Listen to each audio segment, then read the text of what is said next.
What's up, Chaotix? We've got a mystery on our hands. Man, one of my hornbeams is dying. What happened to it? We're gonna follow the clues, then we're gonna fix the problem. Chaos in the garden.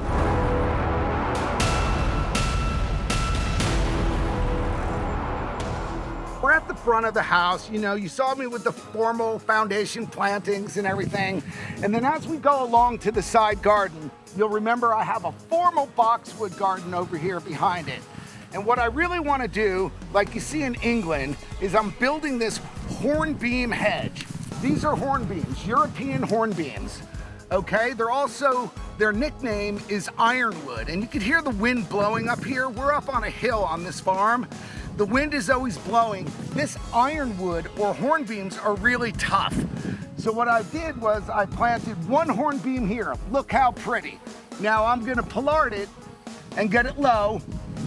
And then I have this other one here. Beautiful, pretty, healthy hornbeam. I'll cut it down and these are gonna grow together to form my hedge. It's gonna look awesome. Here's just gonna be an entranceway to the garden. Then I have another hornbeam. Beautiful. I'll trim it, it'll fluff out, and then wah, wah. One of my hornbeams is sick. I don't know what's wrong with it, or I didn't until I started the examination and the investigation. First thing, could it be pests? No. I've examined the tree, and there are no pests. It's not beetles, it's not mites, it's not pests, so I crossed that off the list. Is it not getting the same amount of light as these three? It's possible, but not by much. In another hour, all of these will be in the same light. So I'm gonna say, no, it's not light deficiency. Next, water. Is it possible that those three healthy hornbeams are getting more or less water than this one that's 4 feet away from that plant or 10 feet away from that plant? It's unlikely. Now there is a slope here that doesn't exist there. So I was thinking maybe it's holding water and I'm drowning the plant, okay? But we're in a drought now, so that's not the case. But you know what the problem is? Come look. I found out using this magnifying glass that the bark is damaged. You could see it right around the whole tree, right here. So this is what the trunk should look like, and now it's graduated, it's down like this, and the bark is gone. That's killing my tree. Turns out, the guys who are cutting the lawn keep banging their zero-turn mower into this over and over and over again while I'm not watching. That's not gonna happen anymore. I'm gonna put an end to the mower smashing into this, but then I'm gonna fix the trunk of this tree. I'm gonna show you how to do it. I'm gonna save the life of my hornbeam in 2 minutes or less. Chaos in the garden, let's go. The fact that this tree is putting out these little shoots kind of tells you it's in distress a little bit. It's trying to survive, right? But you want all the sap and the blood and the nutrients to be going up through the main trunk. So I'm gonna get rid of those. Now you can really see the damage, but it's not 100%, which means that it's savable. I'm gonna save it. For this emergency medical procedure, there's only a few things that you need.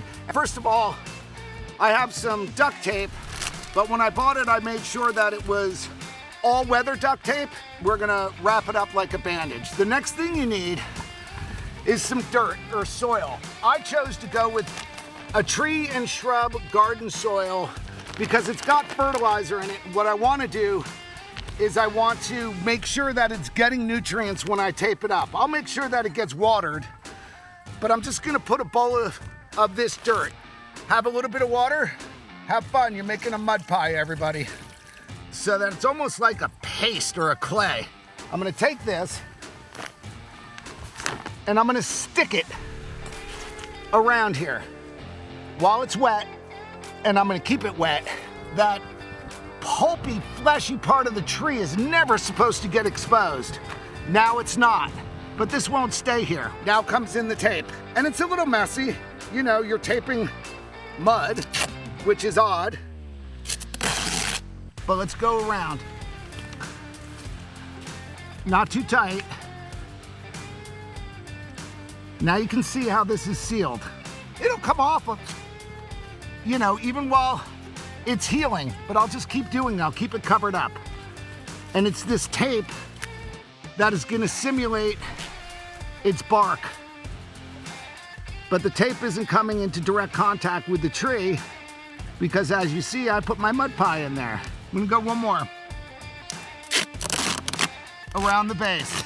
And I'm really using the tape now to get it to stick because it won't stick to mud. There's my tree bandage. Okay, that's it. Now in about 3 months, I'm gonna check on this. I'll dote on it. I'll make sure that I'm watering it and I'm making sure that it stays covered up. And then finally, there's one other step. When I told you it ain't gonna happen anymore with these guys mowing, let them try. Because I'm staking this tree. It'll break their machine before they'll get close to my hornbeam.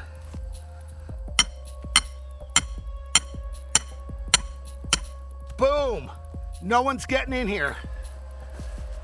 I'm protecting this tree.